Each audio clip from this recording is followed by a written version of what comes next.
Welcome into another edition of The Rundown here on News Radio WBRN and Big Rapids Daily News. Brandon Wirth, Jack Heckman joining you. We are back. Little week hiatus. Somebody got the sniffles over the week, but we're back and doing well. We got boys district basketball brackets to talk about today. We'll also get you an update on the girls as they will be in their final matchups to solidify their NPR before this Sunday's draw. And Jack, right now, it is getting tight. It is getting down to the wire. The boys know their matchups. The girls right now pretty fairly well are starting to know what their matchups are going to be. But at the end of the day, we're going to be talking and breaking them all down, but it's not going to matter. All it's going to matter is how they play going into next week. Yeah, these are going to be the next exciting 10 days for sure. Absolutely. Before we get started with our score recap, big thanks goes out to our friends at Denny's Muffler and Brakes. They're in Big Rapids, 796-6335 for more information. If you need an oil change, you need general auto repair, brakes, mufflers, and so much more, Denny's Muffler and Brakes in Big Rapids. Big thanks to them. And big thanks goes out to Eagle Village. If you want a job that impacts the lives of youth, the next generation, you can look online. Lots of opportunities available, eaglevillage.org. Eagle Village, where a potential source. All right, let's take a look at our scores to recap. We'll go all the way back to Friday and then highlight Monday and Tuesday on both sides. Looking Big Rapids with a win over Newaygo, 63-57 on the boys' side. A very good start there for Coach Thomas's squad. Grant knocks off Reed City 61-36. Another dominant performance from Coach George's team. Molly Stanwood holds off Lakeview in a 10-point thriller, 66-56 there from Cook Gymnasium. Central Malcolm knocks off Midland Calvary Baptist at their place by 17. And then Chippewa Hills goes down to the wire with Tri-County. A very good Tri-County performance by what I heard, but the Warriors get it done 60-51. And then Kent City knocks off White Cloud 72-50. Those are the Friday scores on the boys' side. Let's go to the girls. Big Rapids and Newaygo were duking it out. This was a really fun game to follow. Defensive slugfest for sure. The Cardinals get it done 41-31 to clinch the CSAA red title.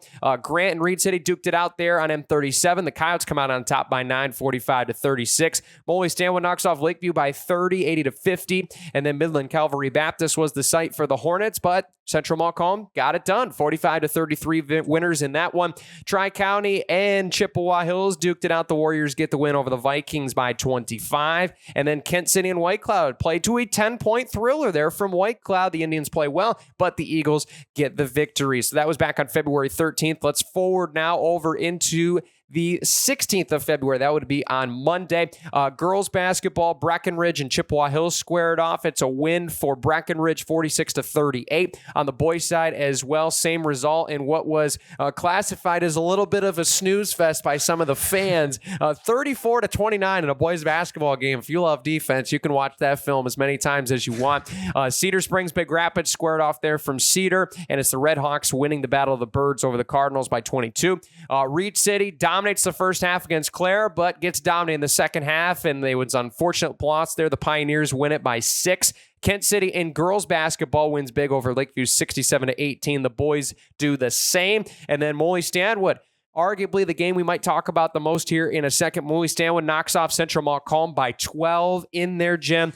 Heck of a performance there from Coach Cummings' squad. And then Saginaw Heritage puts a thumping on Coach Heist and the Cardinals, 58-17, your final. And then finally on Tuesday, some more games to wrap up.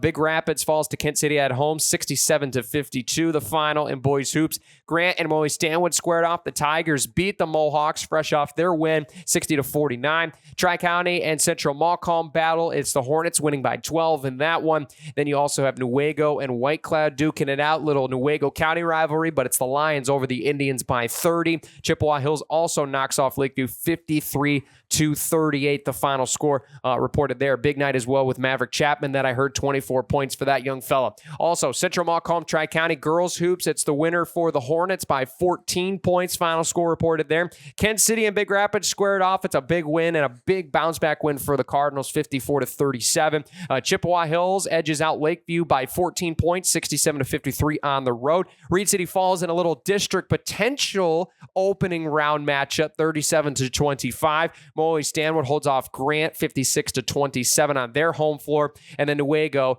falls to White Cloud, 50-57 in their gym. Big wins for the Indians girls over Newaygo. Big win for Molly Stanwood boys as well against Central Malcolm. A lot of upsets that we called here on Tuesday night. Yeah, there was, especially the Mohawks. I think they're going to be the team to watch. They're starting to get hot at the right time. Only losing to Grant by 11 points is a big win for them. But then you beat the Hornets by 12 points. They're going to make District 74 extremely interesting. Absolutely. We'll talk about District 74 here in just a little bit as well. I will certainly highlight Big Rapids played well against Kent City for the majority of that first half as well. But Kent City squad, Coach Boyd's squad, has really improved so far this year. They've been really impressive to watch, and they're getting better. There's no doubt about it. Coach Boyd's team, they got guys that can fill it. Anderson, Vander West continuing on to put on an offensive performance. And then as well, you got Reed City, who's going to be really hungry going in their matchups against Tri-County following what was a dominant performance against Clare. Unfortunately, just the Pioneers came out better in the second half and were able to mount the comeback. But there's going to be a lot of good games as well this week that we'll highlight here coming up on Friday here later on in the show as well. But Jack, out of those results, any team that you're seeing kind of, getting on the right foot heading into the playoffs? Yeah, I already talked a little about the Mohawks. They're really starting to find their stride here in the late goings of the season. Perfect time for them to get hot. The Cardinals, they got to figure it out. Got to find someone else to score outside of Cole Heiss. Congratulations to him on 1,000 points. Big milestone for him.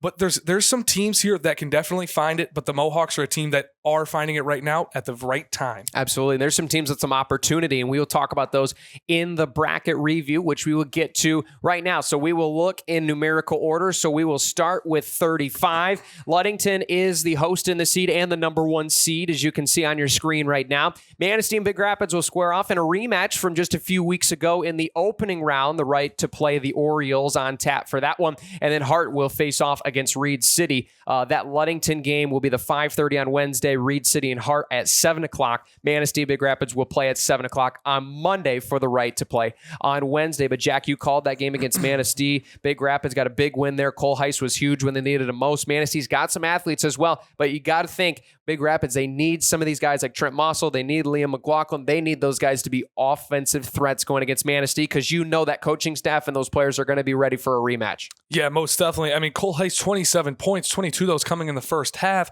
Only 5 points in the second half, all 5 of those off of free throws. This Manistee defense most definitely are great at making adjustments at halftime. That's exactly what they did. They forced other guys to try and beat them, such as Trent Mussel and Lee McLaughlin. Mussel had a great game against Manistee, but this Cardinal team, they have to find it against Grant. You got to find secondary scores, and you have to bring that momentum into that game Monday, or it could get ugly. Absolutely. And looking as well on the other side of the bracket, you got Ludington, that's a 19-2 squad. Then you got Reed City and Hart, two teams that are very different in record, as Hart is taking care of their competition this year at 18-3. They can score, there's no doubt about it, 68 points per game, 42 allowed. It's very similar, but not as good as Ludington, you would argue. Reed City played Ludington well in the opening game of the year in the first half. It was just a really good third quarter surge from Coach Shank's team.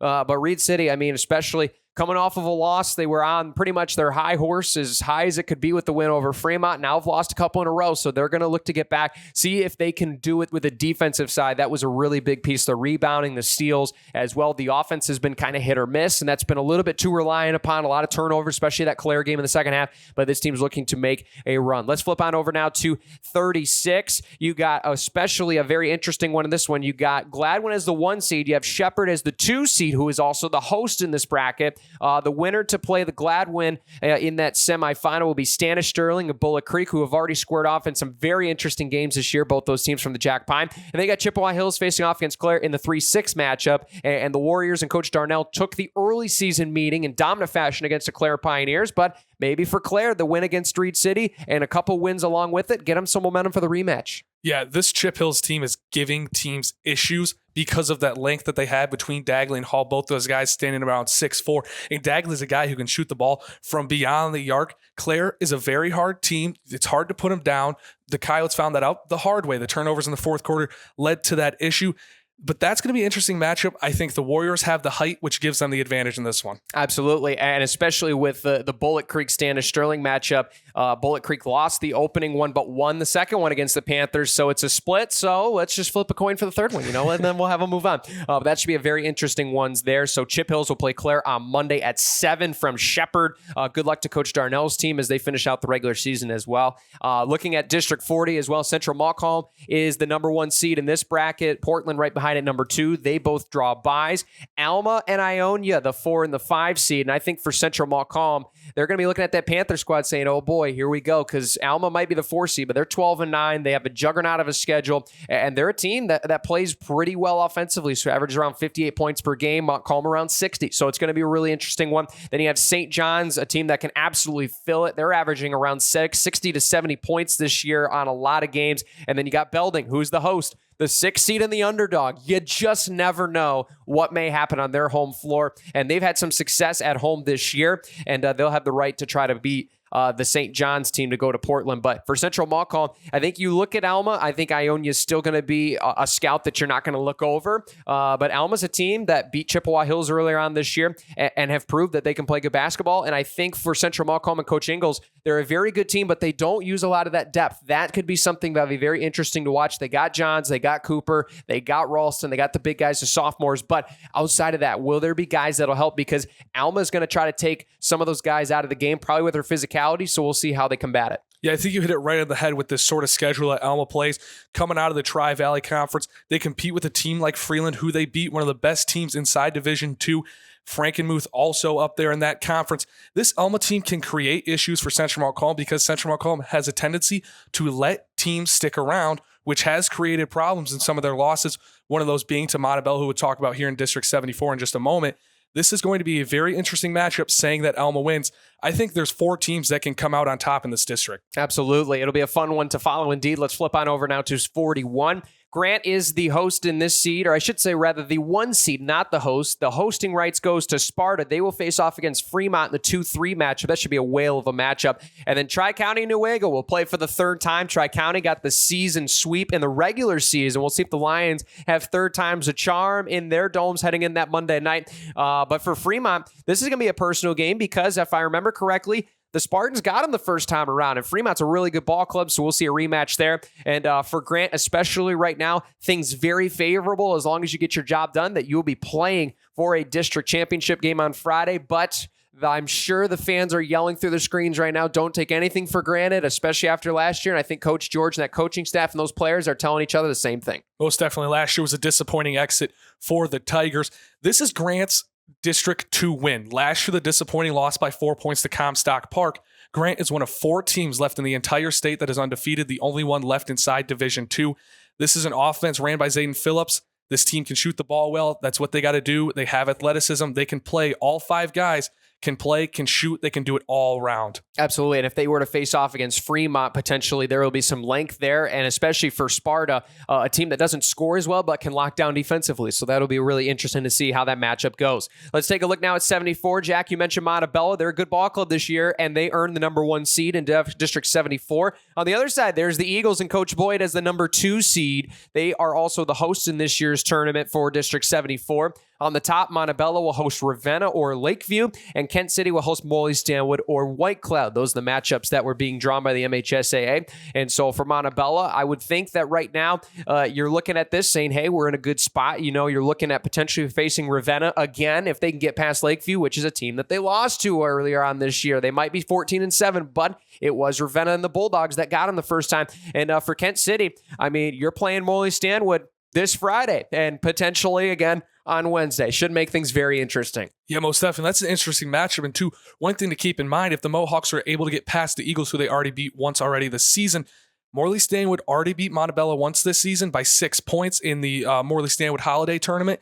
This is a very interesting district. This is my favorite district to look at. There's 6 teams in here, and there are teams who have beat up on each other all season long. Ravenna beating Montebello, like you mentioned. Morley Stanwood already beating the Eagles and Montebello. This is a district that, you could potentially see Ravenna win back-to-back years, but this is also a district with Morley Stanwood. If Griffin Babbitt gets hot, that could be a dangerous team to play against. Absolutely. We know what happened on Tuesday against Central Montcalm. It was that kind of a ball game. So we'll wait and see. Plus, don't count out Lakeview and White Cloud. We might have sounded like we did, but that's just in the nature of the numbers. Lakeview's played better overall in the second half of the season. And at White Cloud, if you get Mr. Straight going, they can go as far as they can go. He's one of the heck of the best scorers in this area. So that'll be certainly on the scouting report for Morley Stanwood coming up the 3rd time around. That's a look at the boys brackets. Let's take a look at the girls district standings. These brackets will be finalized on Sunday. So we'll have those on next week's show for you when we're talking about the boys tournament as well.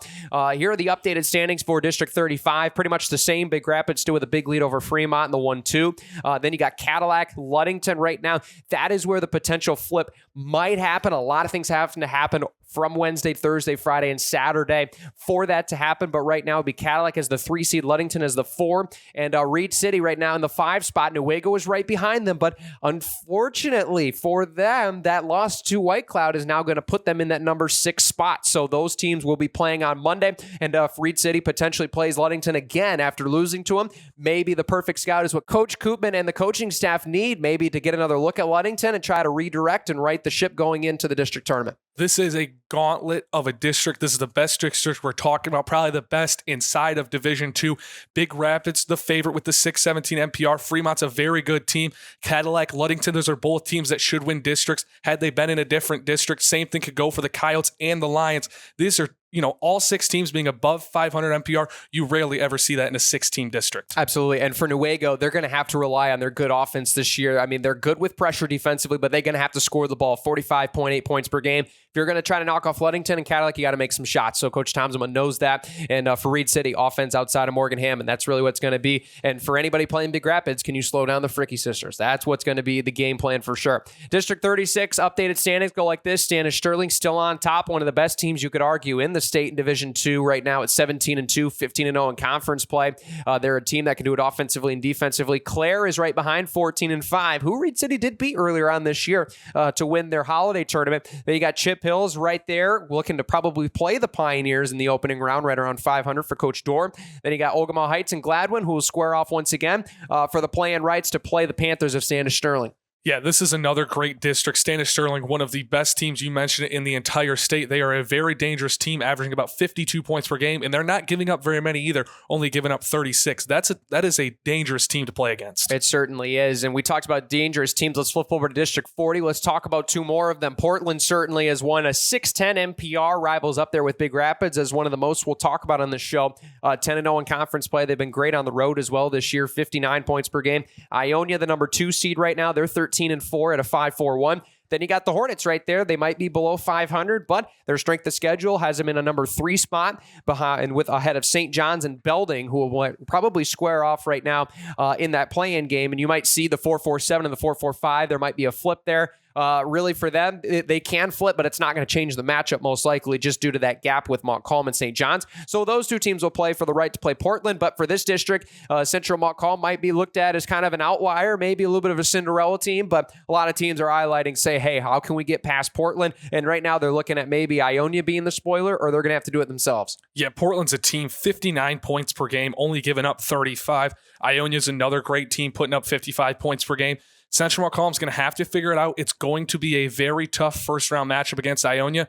Can the Hornets figure it out? That's a big-time question. Absolutely. They're going to have to find scoring, especially all throughout the box score. You're going to need to see double-digit numbers for a lot of players to look at that and seeing if they could beat an Ionia or Portland team, because they're very good at locking down top scorers. Let's take a look now at District 41. Sparta is on top, believe it or not, at a 4-4-2, but really don't put this one in stone just yet because Tri-County is chomping at the bit. They are 8-11 overall, but at a 4-3-7 just behind. And for Sparta, they're 4-15 and somehow the 1 seed. Then you got Grant right now holding the last bye at the 3 seed. Then you have Forest Hills Eastern and Comstock Park slated to square off in that opening round. And both those teams have struggled offensively this year. But for Grant, I mean, you got a couple losses over the last couple weeks. Things look down and out. Right now, you're looking at a Wednesday matchup, and it's going to be against a team that you've played twice. So I think right now for Coach Smith and the Tigers, after all the things this year, you're still looking up because you're going to have a familiar opponent in that Wednesday game. Yeah, most definitely. That is a favorable matchup for really both sides. It could go either way between the Vikings and the Tigers. But there are 3 teams in this district who have not won a conference matchup. I don't think that anybody else in the entire state has that for a district. This is one of the most open door districts we've talked about. We talked about the powerhouse of a district with Big Rapids and Reed City, and now we're talking about Tri-County and Grant. Pretty much the exact opposite. This is an open door district. It's going to be certainly fun indeed. And those that were curious, Tri-County got a 5-point win against Grant earlier on in the season. They have not played the second meeting. That will happen on the 26th. So could be a 2 and 5 day scenario. Things are going to be fun, to say the least. Let's take a look now at 72. This is pretty much probably one of the closed districts, if we're going to be honest. But hey, we still play the games because you never know what happens in March. It's full of madness, right? Morley stand with the number 1 seed. Then you got Beale City. Then you have Montebello, Farwell, and Lakeview 2 through 5. Farwell and Lakeview would play off air in the opener for the right to get to the second round. And then you have Beale City and Montebello who would square off. And then Morley Stanwood. They can take care of things right now. One of the most favorable districts for them to win in a long time. Yeah, most definitely a 16-2 team. There's 7 combined wins between the rest of the district. That goes a lot to say how, easy this could be for the Mohawks, but it is the playoffs at the end of the day. Anything can happen. This is going to be one that if the Mohawks don't win, you're going to sit back and you're look at a team that won 16 games, and it's going to be disappointing if the Mohawks don't come out on top of this district. Absolutely. And Beale City has won and then played, more importantly, some big-time competition in the Highland Conference, so don't look over them too far. District 73, Shelby is in this one along with Hart. Those two teams, the favorites at the 1 and the 2. White Cloud holds the 3 seed. They would play the Pirates if the district started today. And then Holton and Hesperia would have the right to play Shelby there in the semifinal matchup. Hart and Shelby, both really good offensive teams, but so is White Cloud this year. They might be 7-9, but they score about 48. Hart and Shelby, they score about 52. So they're not far off there. It's a defensive side for the Indians, and they proved it against Newaygo that they can't play defense. That's going to have to be a consistent thing for them if they want to go far in the playoffs. Yeah, most definitely. They have to find this defense. They're giving up 45 points a game, which, isn't terrible, but it can create 2 issues come in the fourth quarter when you're in a track meet against a team, potentially Hart being your matchup. That's a game where Hart's putting up 53 points per game, but they're only giving up 40. Not favorable from the number side of things, but this is still a White Cloud team that has proved that they can beat teams inside the CSAA Red coming from the CSAA White. That is very difficult with Morley Stanwood and Kent City at the top of that table. This could be a dangerous White Cloud team come playoff time. Absolutely. We're going to see how they are ready for the playoffs. Let's take a look now as well at 74 to wrap things up. One of the most fun districts to follow. There's only 4 teams in this one, so everybody's playing on Wednesday, no Monday games. But you got Kent City as the 1 seed. You got Muskegon WMC at the 5-5-9 spot in the number 2. Then you have Ravenna at the number 3 and North Muskegon at the number 4. Almost all of these teams have beaten each other, so something's going to have to give. It's going to be who wins that week. We haven't really had a lot of numbers that are going to tell us who should win this one. It's just going to be who wins that Wednesday because everybody's beating everybody. Kent City's 15-5, WMC's 10-7. Then you got Ravenna at 13-6. You got North Muskegon at 10-8. All 4 of these teams are winning ball clubs. This will be a fun tournament to watch. Yeah, most definitely. These are all teams that play really good defense too, and they're all teams that can score points in bunches and go on runs. This is going to be it. You mentioned it. This is going to be one of the most exciting and fun districts to follow this playoffs. Absolutely. So that is our district breakdown. Let's take a look really quick here before you go at games happening on this rest of this week. So Wednesday through Friday. It's going on right now, the 18th of February. There's going to be some good games on tap there, certainly indeed. As we look at some of the games, we'll start on Wednesday. Tri-County and Reed City have a makeup game there from Howard City. That game will be on Y102. If you be happening to listen to it, you might be actually catching this episode a little bit too late, but we'll have some games on Friday, and we'll let you know about that in just a moment. On Thursday, February 19th, Lakeview will be hosting Harrison. Then that non-conference matchup. Then Chip Hills will be playing a makeup game in Remus against the Newaygo Lions to finish out their slate. The girls will also play from Chippewa Hills at 5:30 against Newaygo. Varsity boys will be at 7. Then you also have Reed City and Lakeview. I missed over that on Wednesday. They're playing against Lakeview as well, so very favorable matchup for the Yotes. And then on Friday, the final regular season games will commence for the boys. Central Montcalm hosts White Cloud in conference action. Grant will host Big Rapids. They're in conference action. You can catch that with Jack Heckman on Big Country 100.9 on Friday night. You can catch myself and Mark Holcomb at home against Tri-County in our senior night regular season finale from the Den as the Vikings and Yotes will play for the second time in 3 days, this time at Reed City. And then Kent City will host Morley Stanwood 13-8. Jack, boys side, that's a game to watch. Going to be a lot of fun to see how Kent City, they've continued to improve, diversify scoring, have upped the offense, and now you're taking on a team that is red hot after a big-time upset win against Montcalm there in Morley Stanwood. Yeah, most definitely. Morley Stanwood also was able to hang around with the Tigers, only losing by 11 points. This is the most exciting matchup, not only because it's 2 really good teams. These are 2 teams that could face each other in the playoffs, 2 games in 5 days. You mentioned it earlier, something to watch. This is a game that if Morley Stanwood, I talked about earlier, Griffin Babbitt has to get hot come playoff time, and if he can get hot in this one, that could be really big for the Mohawks. But Kent City is a team who there's a lot of possessions where all 5 guys on the floor will touch the ball, and then they'll shoot a 3, and they'll also shoot at high clips, which is something to watch. Yeah, Kansas City can shoot the rock. We certainly know about that. Girls matchups all the same. They'll be at 5:30, and some great games indeed. Montcalm and White Cloud should be a very interesting game there from Stanton. Then you got Reed City against Tri-County. That'll be a fun matchup. Both those teams around 500.